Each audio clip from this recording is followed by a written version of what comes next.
Hello everyone, I'm Kirsty. Welcome to Heart's Humble Homestead. Today is the first in a series on growing indoors when outdoor space is unavailable.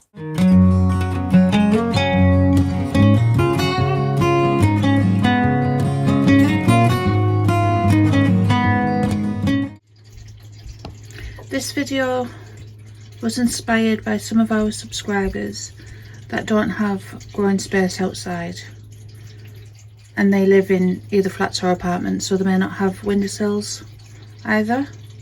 So I wanted to do some indoor growing, and I've got just a repurposed shoe rack. So the growing space I have available is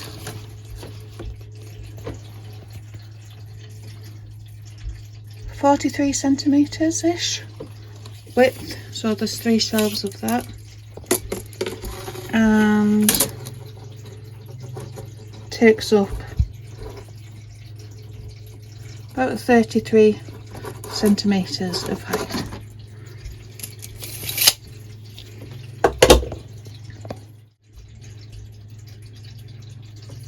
Because of space restrictions, I wanted to grow items that have multi-uses. So for example, these dried peas, they make great mushy peas. They're available in most shops, but they're also great for sprouting, and they're very easy to do. I'm also going to do fenugreek, which has a lot of benefits. So it has a lovely spicy scent and flavour, but they can also be sprouted. So we're going to start with them. I'm going to start with fenugreek. So this can cost quite a bit if you buy the seeds designed for sprouting, but in the world food aisles or on eBay and Amazon, you can buy them in bulk. I think I paid about £5 for this, for 1 kilogram, and it's just fenugreek. That's it, no other ingredients. If you bought the seeds, remember when I first bought them, I got about 50 grams and it cost about £2. So it just shows much better value to get this. But to do these without any specialist equipment needed. So you can buy these designed for sprouting, where they're designed to hold everything on an angle, cover it in darkness, things like that. But fenugreek are really simple. You don't need to put them in the dark at all. They grow completely fine. So you just need a jar. So it can just be a sauce jar reused from the shop. So this is 500ml. I'm just going to put 1 tablespoon in.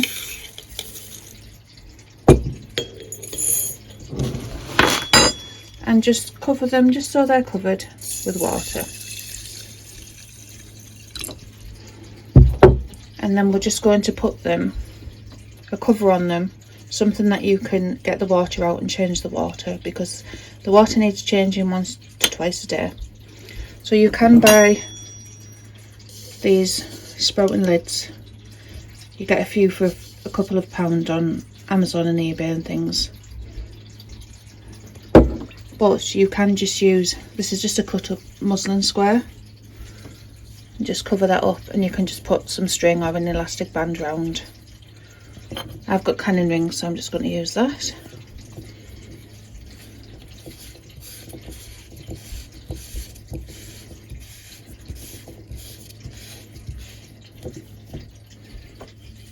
There we go.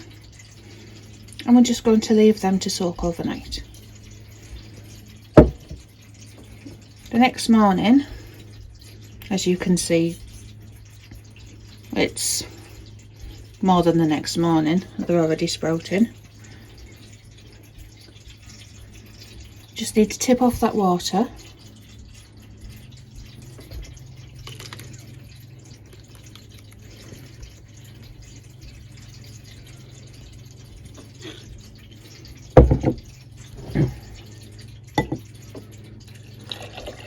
And give them a little rinse.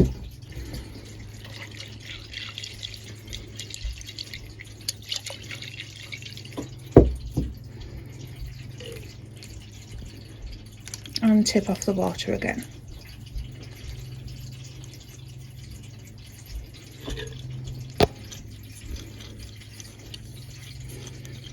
Just move it round so it sticks to the sides.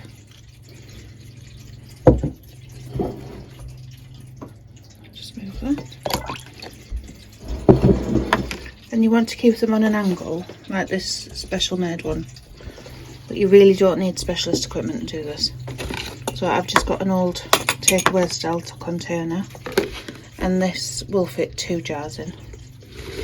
Just like that. So we'll come back tomorrow and see if we've had any growth. I'd work out how many lots of fenugreek sprouts we could grow with that 1 kilogram. So got 1 tablespoon.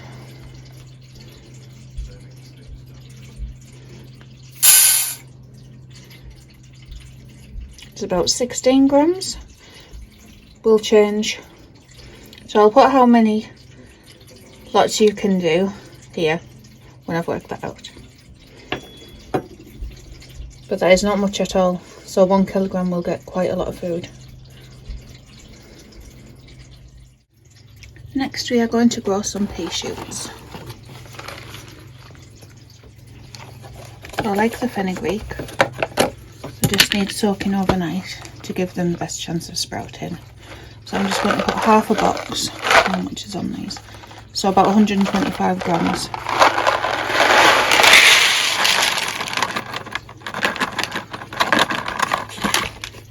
In a tub.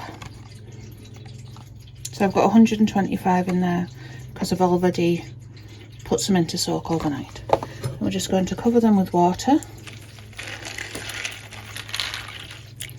Take that out.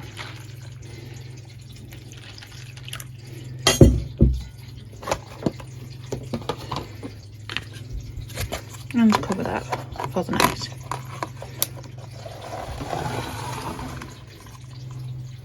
The next morning, once again this has been a few mornings because I got distracted doing other things, so they are already sprouting. Just going to tip off any excess water.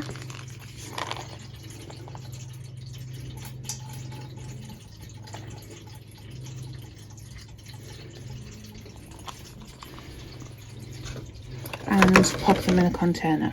So this is just an old mushroom container in the supermarket.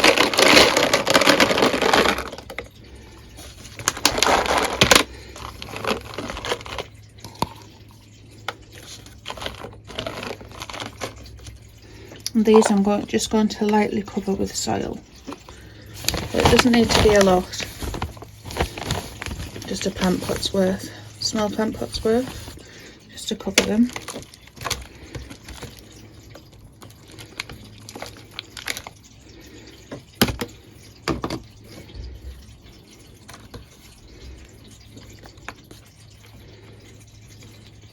So I just use that tub they were in, so it's not much at all.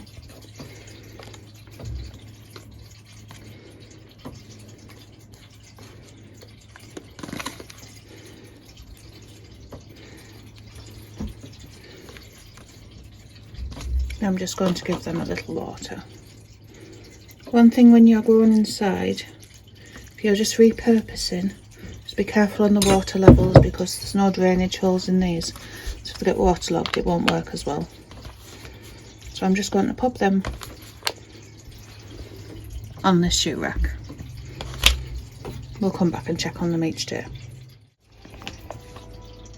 So we've done the multi-use sprouts, like sprouting seeds. So I'm going to move on to some things just to grow from seed. So this is a reused container. This was a bulk lot of chicken breasts from the butcher, and I've just reused this. So I've used this to grow parsnips for outside, just in toilet roll tubes, and then plant them out. I've used it at least a dozen times now. It's still going strong. So I've got one grow bag.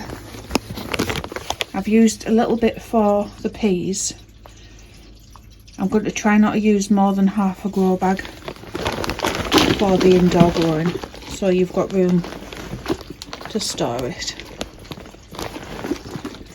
So I'm just going to put a nice deep layer in there.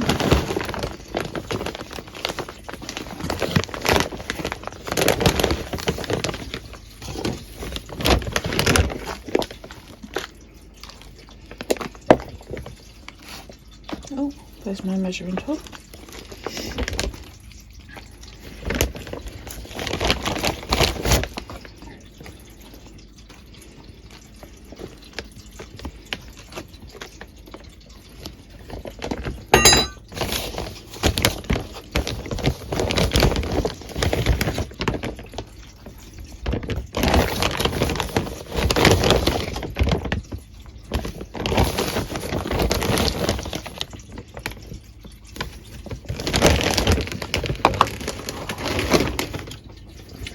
In here I'm going to put radishes, so I'm going to do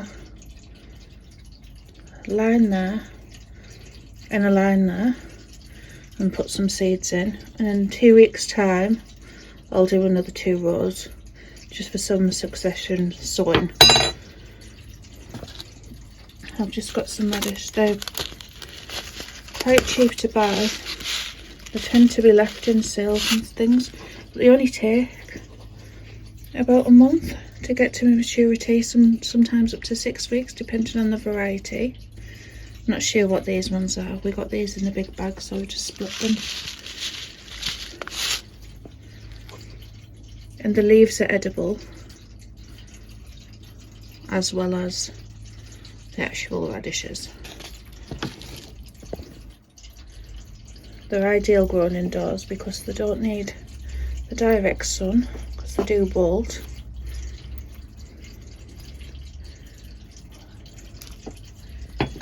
Even though it's just growing in a small space, please remember to label what you are growing.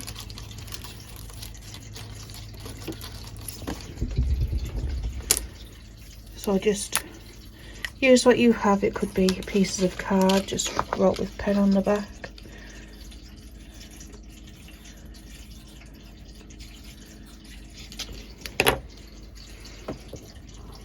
Just going to pop that at the back there and give them a little water.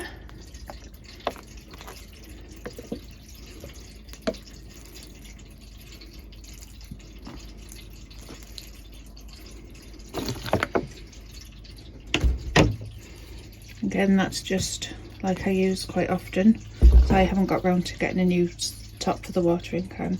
It's just a bottle with some holes pricked in the top. And I'm going to pop that on the shelf, and I'll do a day by day progress. Next I'm going to put in some baby lettuce. So it's just a mixed lettuce, but you can just cut them and they'll regrow. They're ideal for inside, and this time of year when the seed sales, there is always so much lettuce left.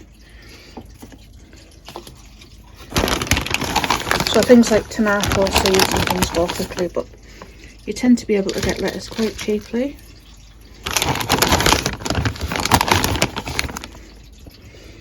So we just need a small amount of compost.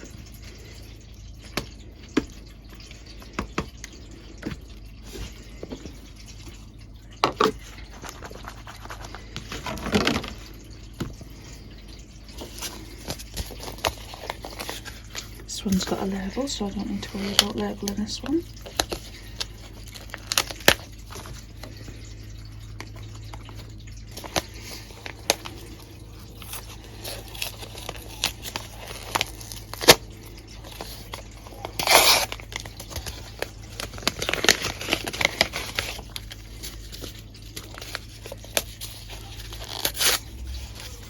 When you're using them for microgreens and cut and come again, it's fine if you oversow. You don't need to worry about thinning them out. Just get as much as we can into the space. And they're only small seeds, so I'm just going to move them around, gently cover them, but not bury them.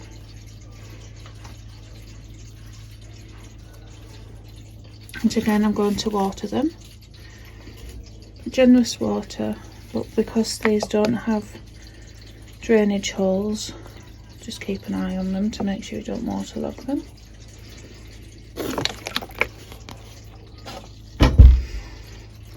I'm going to put that on the shelf. So with them not being in direct sunlight, they will get leggy, but with you eating them small, well, the small leggy is a good thing for microgreens to get the best out of your crop. So we've got radish, dried peas, well, that are going to be sprouting peas, and lettuce so far, and we've got our fenugreek. That's already sprouting, so this is about 24 hours after I tip the water out, and we're already getting some. So I'm going to give that a rinse through again.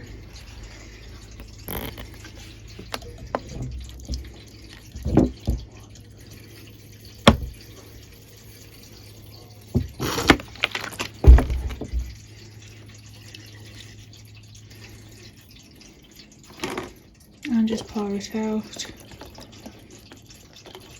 Just keep it washed. And just move it around and then pop it into drain again.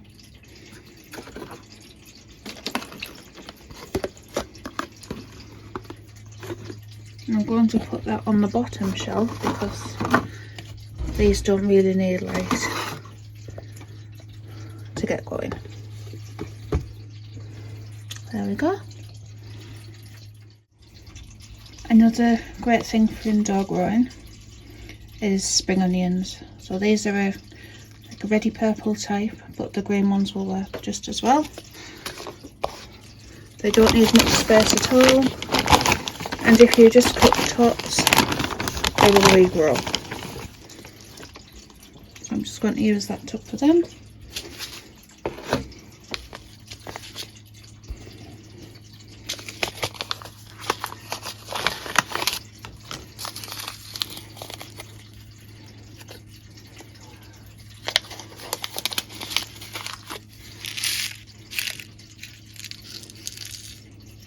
Put a small amount in. Like I said, when you're growing in a small area, oversowing isn't always a bad thing. These do like to bunch together anyway. Just going to gently do what I did last time and gently cover them. And give them a water.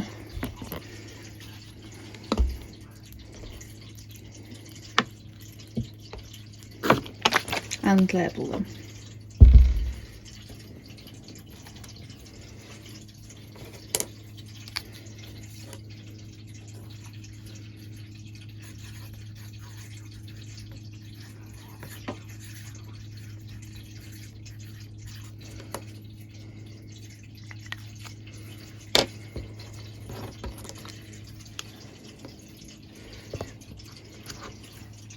And onto the shelf.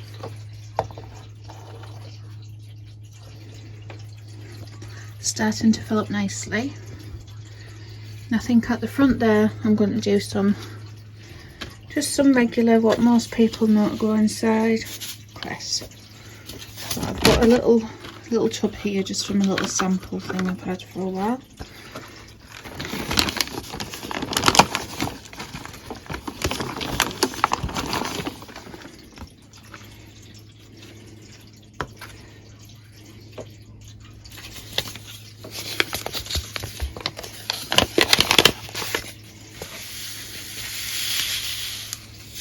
I'm going to oversow them again. So we want lots and lots of nutrients from a small space.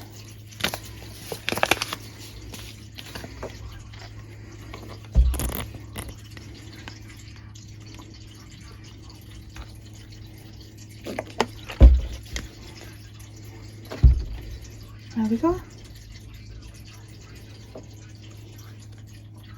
I'm going to label them.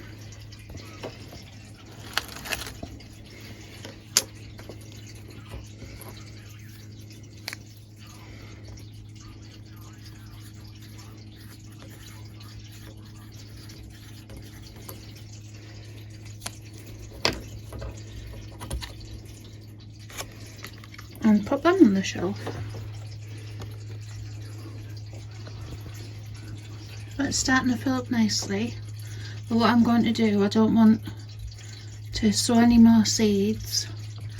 I'm going to wait a few days and I'm going to put some more fenugreek in and maybe some other sprouting seeds, and then after about 2 weeks I'm going to put some more of these in and some of these, just so we get a continuous rotation of crops, so there's always something to harvest.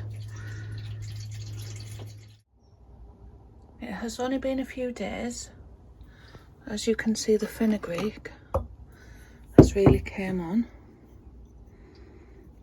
so I'm going to put some more to soak overnight in water because that's pretty much ready to harvest. So that's only been a few days. I've popped a bit of cardboard there just so it didn't fall down the gaps, but there is tiny bits starting to come through on the lettuce. Nothing on them yet that I can see, and on the peas there is a few bits coming through, and the radish is slowly poking through too. So what I'm going to do is put some more fenugreek in. After a couple of days, when they're through a bit more, I'm going to do some more dried peas, and I will give you the progress next week. So thank you for watching, everybody. Please comment down below if you grow anything that's multi-use or cheap and cheerful, just easy things to grow inside, just to help other people out. Thank you for watching. Bye.